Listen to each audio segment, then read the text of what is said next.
Hi everyone, कैसे हैं आप लोग। तो 2020 के हिंदी का पेपर है प्री बोर्ड का, जो कि बोर्ड एग्जाम का है, तो हम देखेंगे। तो 15 मिनट आप क्वेश्चन पढ़ने में लगाते हैं, तो 10 मिनट में हम आपको बताते हैं क्या होता है। निम्नलिखित कथनों में से कोई एक कथन सही उसे पहचान कर लिखिए। तो ये चार विकल्प दे दिया है। श्रीनिवास दास ख्याति प्राप्त नाटककार थे, चिंतामणि के लेखक हरि कृष्ण प्रेमी हैं, तो इसी में से कोई एक सही है, तो उसको आपको लिखना पड़ेगा।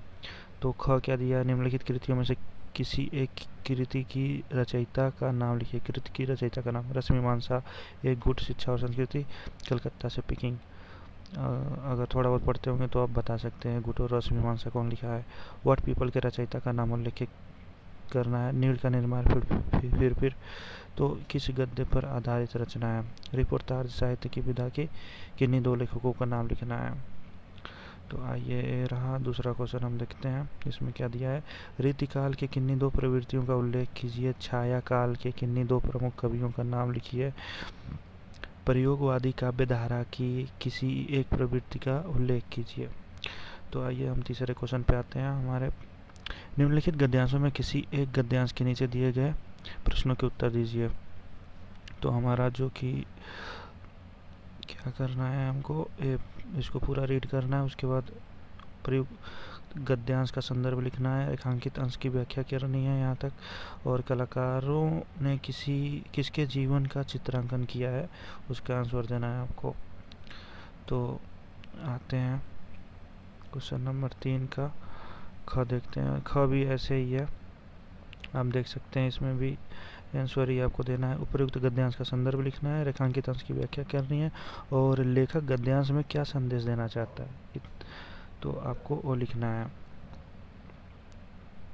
बस देखेंगे कि लेखक गद्यांश में क्या संदेश देना चाहता है, तो इसका हो गया। उसके बाद हम आते हैं अपने अगले क्वेश्चन पे। क्वेश्चन नंबर 3 हो गया, तीसरा का। अब चौथे पे आ जाइए। चौथे में क्या कहना चाहता है, निम्नलिखित पद्यांशों में किसी एक पद्यांश का संदर्भ सहित व्याख्या करना है। तो देखिए, एक पद्यांश दे दिया है आपको, दोनों में से किसी एक का लेना है। ठीक। टूटी है तेरी समाधि कब, ठीक, तेरी छाया वो मिला, आप देख सकते हैं आप कि क्या कहना चाहता है, किसका है। आइए, निम्नलिखित लेखकों में किसी एक लेखक का जीवन परिचय दीजिए। तो जयप्रकाश भारती, डॉक्टर राजेंद्र प्रसाद, रामधारी सिंह दिनकर है, इनकी एक रचना भी लिखनी है। निम्नलिखित कवियों में किसी एक कवि का जीवन परिचय दीजिए तथा उसकी एक सूरदास, बिहारी लाल और सुमित्रा नंदन पंत। बिहारी लाल का एक दोहा है, सतसैया के दोहरे जीवनावी के तीर, देखन में छोटन लगे घाव करे गंभीर। तो कई हैं इनके, अभी भूल जा रहे हैं। गागर में सागर भरने वाले कवि हैं। तो आइए छठवां पे। छठवां, निम्नलिखित संस्कृत गद्यांश का संदर्भ सहित हिंदी में अनुवाद कीजिए। नीर क्षीर विवेका हंसा, तो हंस की जो प्रवृत्ति होती है वो दूध और पानी को अलग अलग कर देता है, वही इसमें दिया है, तो ये आप देख के लिख सकते हैं।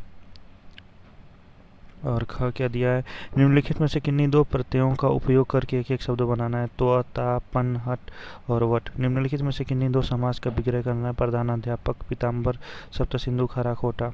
निम्नलिखित में से किन्हीं दो शब्दों के तत्सम रूप लिखना है। खंभा, आंख, कछुआ, चाम। तो निम्नलिखित में से किन्हीं दो शब्दों के दो दो पर्यायवाची लिखना है। कमल, गंगा, दीन, नदी, पुष्प। ठीक। इसके बाद आ जाइए 7वां पे।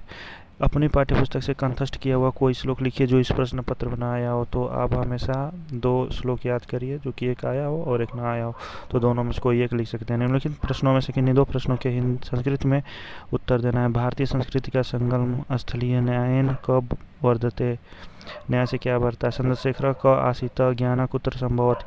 8वां, करुण तथा हास्य रस की परिभाषा उदाहरण सेट लिखिए।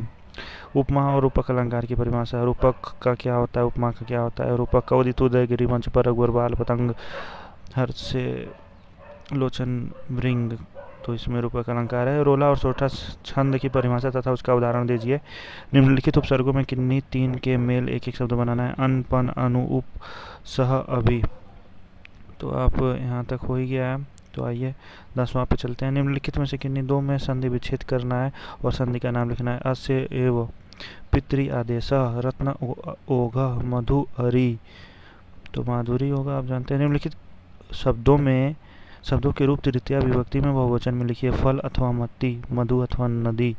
निम्नलिखित में से किसी एक की धातु लकार पुरुष तथा वचन का उल्लेख कीजिए। पठतु, अह, स, ताम, द्रक्षयसि, पचामी। निम्नलिखित में से किन्हीं दो वाक्यों का संस्कृत में अनुवाद करना। सागर के उत्तर में भारतवर्ष, प्रातः उठना चाहिए, सदा सत्य की जीत होती है और मैं घर जाता हूँ।